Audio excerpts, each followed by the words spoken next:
Kilig ako. Kinikilig ako.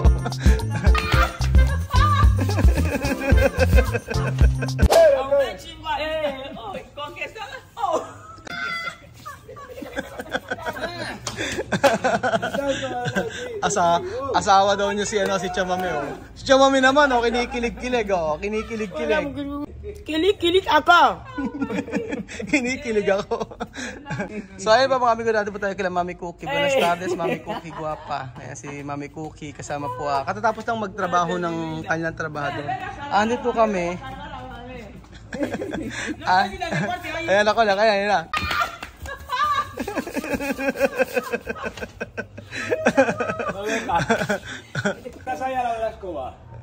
No.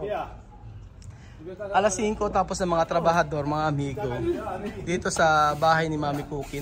Punta kami dito ni Chamame para meron po kasing ikakabit dito na CCTV sa bahay ni Mami Cookie. Yan, may kakabit at tinutulungan ko kasi meron akong kakilala na magkakabit po ng CCTV. So, pumunta yung technician at ang sabi ng technician ay magbayad daw muna. Bayad muna bago ikabit. So, ewan ko ba? Sabi ko nga, ba't hindi pa ikabit tapos tsaka nilang babayaran? Hindi raw pwede yun. So, bukas po ay pupunta kami. Sarado na ang opisina eh. Late na rito, mag-alas 5 na. Hindi naman po pwede na pumunta kami ngayon doon dahil sarado na ang opisina. So, tinawagan ko si Hussein, yung kanilang boss doon. Sabi ko, bukas anong oras ang bukas open ang opisina, alas 8 daw po hanggang alas 5 ng hapon. So tama-tama alas 4. Ayan, alas 4 ay pupunta kami doon ni Mami Cookie. Sasama ko si Chamame. Ahora donde trabajar? Solo esto? Sí. Por eso, como mi tío está haciendo gestiones, no ha trabajado hoy, es su amigo que está ahí.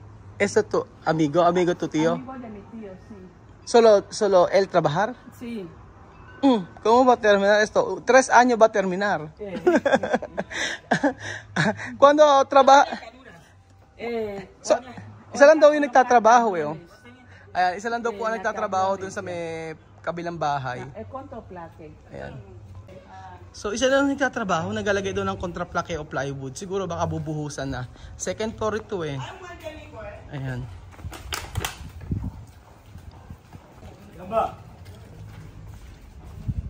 Dito. Ito po yung ginagawang bahay at nilalagyan daw ng kontraplake. Laki dito. Hanggang sabi na third floor daw to eh. ¿Hasta cuánto esto? No, solo uno, dos. Yes. Dos. Second floor lang daw. Sabi ni dating third floor eh. Tingnan natin kung ano yung ginagawa. Makichismis tayo mga amigo. Chismoso. Ayan para sa second floor. Eto, grabe oh. Daming magastos to pagka ganito. Tingnan natin kung paano silang gumawa. Malaki din to pag natapos oh. Está grande. Mario, esto grande. ¿No? Casa de mi tío. Casa tu tío de Inglaterra. Inglaterra, London. O London.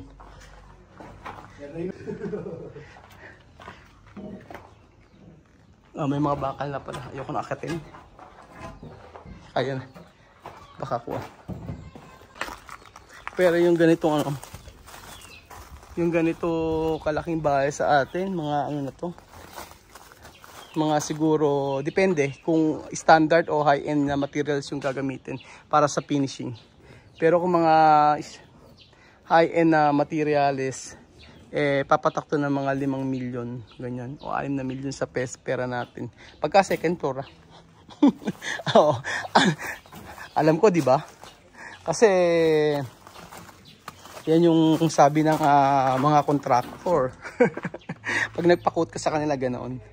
Depende sa materials na ilalagay. Pakikita ko sa inyo yung nila dito. Tingnan yung kanilang okra. Grabe oh. Lalaki ng okra nila oh. Pero malaki to, malaki kapag ka natapos.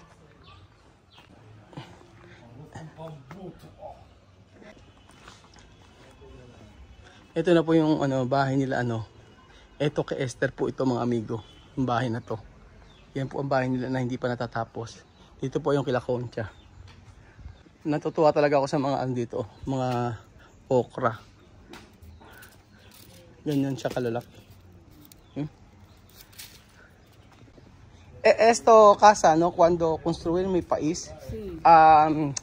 Esto posible 60 millones. Sí. Así, 60 millones, así. Esto clase de casa, dos, sí. Pero cuando pone mucho baldodas, no, mucho caro. Pero cuando normal, Sí. así. Pero aquí más caro. Sí, aquí más caro. Posible esto hasta 100 o 150. Así porque materiales aquí caro. Oo, kung dito po mga amigo pinagawa ito, matatapos to mga mga amigo, mga 10 million mga amigo. 10 to 15 million. Pag ganyan kalaki.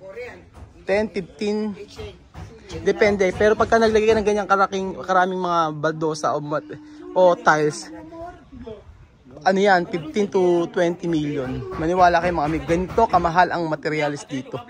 Kaya bihira yung makapagpapagawa ng ganito kalaking bahay, lalo second floor. Pero mayaman naman ang kanyang tiyo. Ang kanyang tiyo ay nasa London. ¡Oh! Ya, está el sol ahí, Ahí dame una foto así, Raúl. Karate. ¿Hace foto? Foto. Después karate. Más. Después karate. Chicas, llamadme. Mi madre. Chicas. Mi madre está buscando marido. Ajá. Vale, mujer filipina, porque va a hacer una mezcla fuerte. ¿Sabes? ¿Tú quieres mujer Pilipina? Sí, modelo. Modelo. Aya pwede. Aya. Tú quieres atleta, hindi pwede. Atleta. Gusto niya ng babaeng Pilipina, pero atleta daw. Hindi pwede si Aya. Aya no pwede, Aya gorda. Aya. Aya. So walang pag-asa po si Aya kaya Mario dahil gusto pala niya ay atleta. Hindi naman atleta hindi naman atleta si Aya. Si Aya po ay athlete po, pwede siyang atleta si Aya pero sa boodle fight po kasama si Kuya Raul. Ngayong araw po mga amigo, pag-uusapan po natin mga amigo kasama si Chamame at saka si Mami Cookie about po sa yung pag-a-adjust niya nung pumunta po siya sa Espanya. No, Chamame, yo preguntar a Mami Cookie que ella cambiar cuando ella ha ido de España. Ejemplo, de comida aquí. Cuando tú has ido a mi país de comida, mira, la mañanita, la tarde, la noche tú comes. Pero aquí solo tú comer una vez. Así, ¿no? Solo vamos a hablar diferente, ¿no? So, ayan, sabi ko kay Chamay, pag-usapan namin kung ano yung pagkakaiba. Nung si Mami Cookie ay nandito tapos sa Espanya. Siyempre, iba naman po ang Pilipinas. So, si Chamami po ay nung nasa Pilipinas na culture shock talaga siya. Sa pagkain lang, umaga, tanghali, hapon kumakain siya. Dito hindi naman po isang beses lang silang kumakain. So maraming pagbabago o maraming pag-a-adjust yung ginawa ni Chamame nung nasa Pilipinas. So ano kaya ang culture shock mga amigo nung nang pumunta si Mami Cookie sa Espanya. Mami Cookie, cuando tú has ido aquí, ¿cuántos años? 23 años, ¿no? Sí. 23 años, tú has ido de España. Sí. Después a España y Guinea Ecuatorial, diferente. Y Sí, todo, mucho, ¿no? Mucho. Mucha diferencia. Ayan. Yun sabi ko, yung Equatorial Guinea at Espanya ay magkaiba. Sabi niya, marami daw pagkakaiba. Después, Mami Cookie, ¿no? Que todo diferente este país y España. Manda mi 5 puntos. Detalles, sí, 5 detalles diferente Guinea Ecuatorial está España. Ejemplo, ¿no? Chamame, cuando ella está aquí,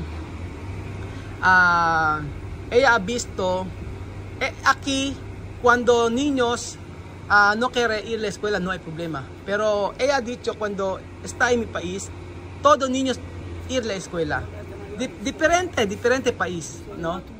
Sabi ko kay Mami, sabi kasi ni Mami, napansin niya yung mga estudyante sa Pilipinas lagi nagpapasukan kasi dito kahit ayaw mo pumasok walang problema. Kadalasan na ganun po dito. Minsan isang linggo hindi pumapasok yung bata, walang problema. Ganun po. Mami Cookie, 5 detalles. Pues en España hay mucha variedad de comida. Yo que lo que he comido ahí, estofado. ¿Estofado? ¿Qué es estofado? Es que me trajiste aquí comida.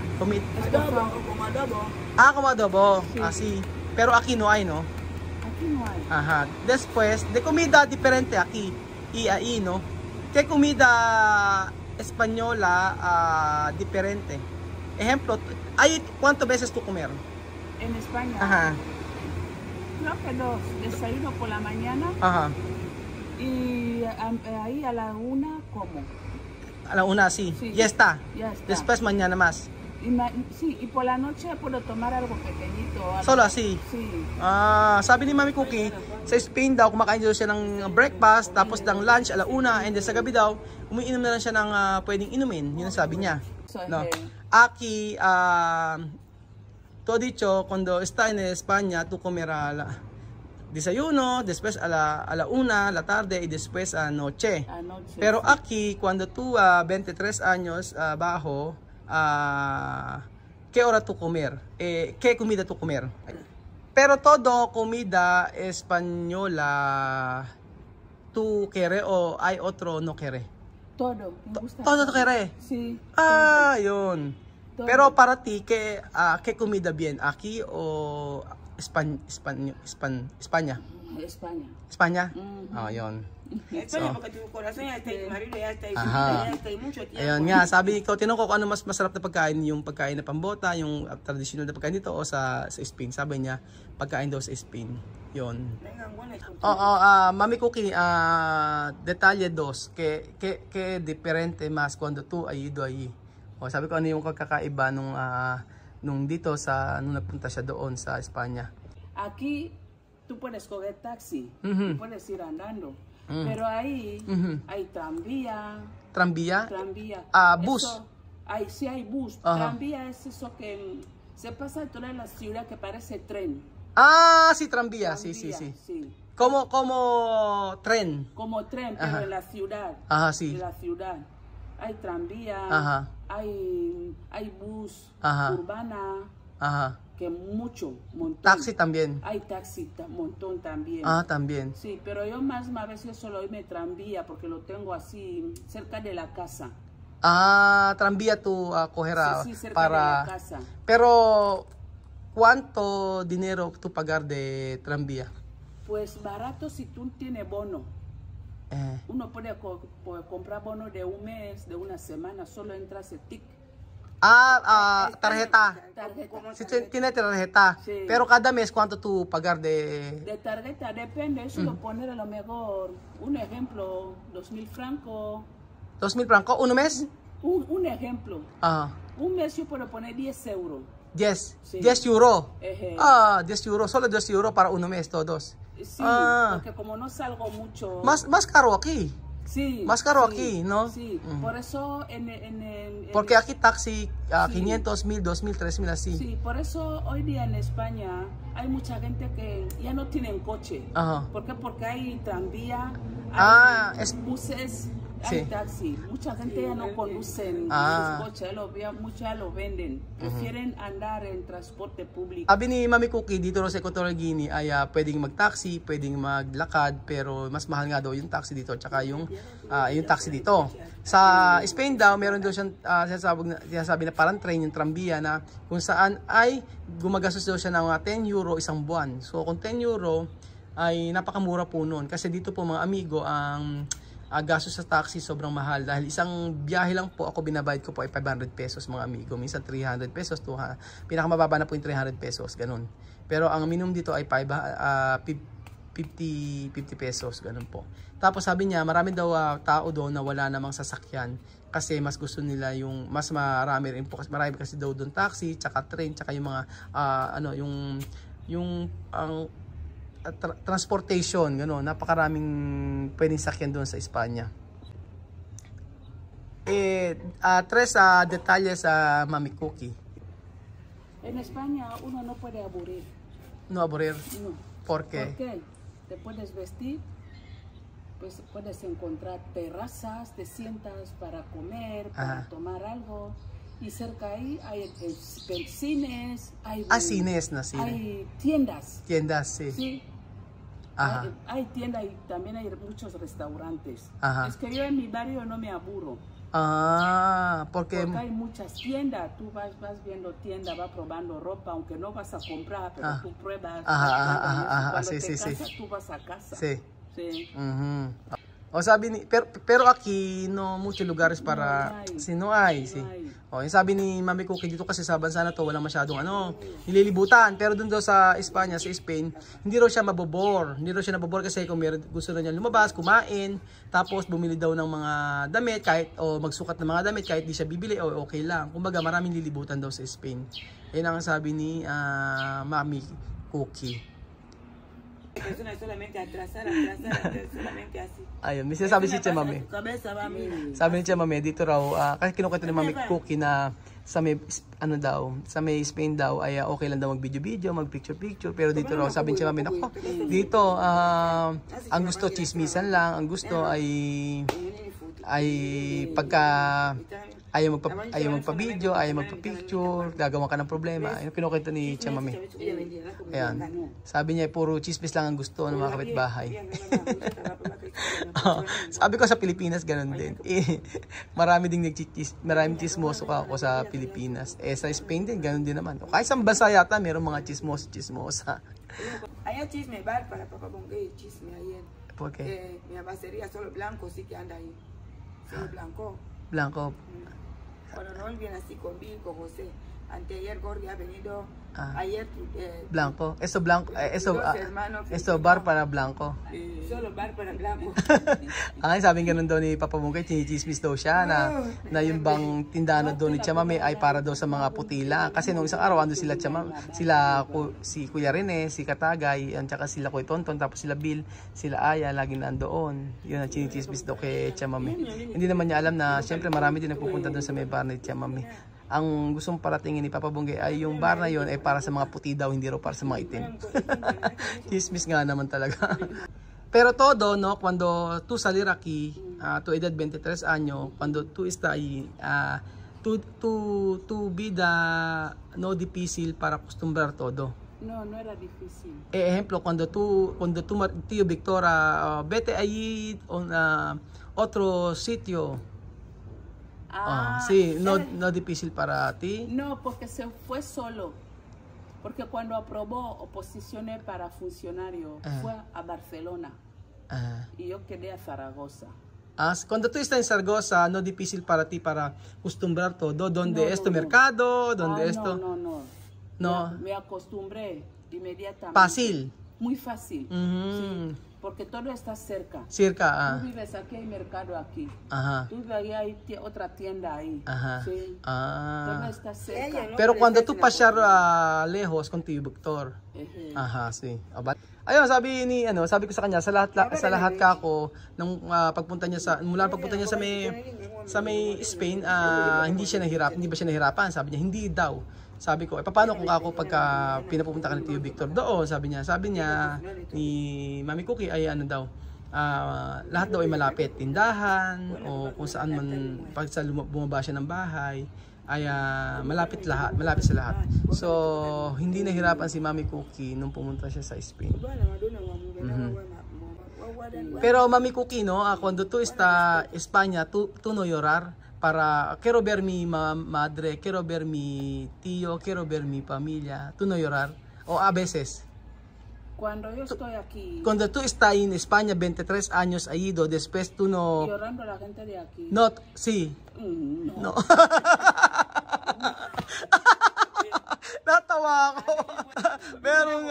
May sinasabi si Mami Cookie. Sabi ni Mami Cookie. Sabi ko kay Mami Cookie, kapag nung ba nasa may Espanya ka, ay nasa Espanya ka hindi ka ba umiyak kasi namimiss mo ang pamilya mo, namimiss mo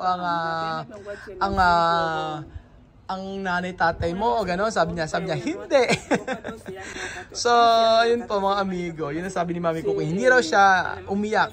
Ni un vez tú no llorar ahí de España? No. Todo contento. Solo contento. Porque eso diferente, ¿no? Esto clase paisa está bien. Ayun. Kaya nga. Pero tu corazón también está aquí. Porque tu casa está aquí. Sí. Oo, yun sabi ni Mami Cookie. Sabi niya hindi niya na-miss yung mga hindi siya umiyak ni isang beses sa Spain kasi di ba tayo mga OFW pag nasa ibang bansa minsan umiiyak tayo. Pero yon tayo ay siya daw ay hindi pero ang puso daw niya nandito sa Equatorial Guinea kasi nandito yung bahay niya. Binabalik-balikan niya talaga para tayong mga Pilipino, babalik tayo sa ating bansa. So, ayun po mga amigo, ang dami nating natutunan, chismis kay Chamame na chismosa. Salamat po mga amigo at nakakatuwa. Ang dami pa nating gustong malaman sa buhay ni Mami Cookie. Salamat po mga amigo. Adios. Ciao. Ciao, bye-bye. Tapos, te queremos mucho, ya me quieres mucho, vuela. Ya quiero volar. Como mariposa.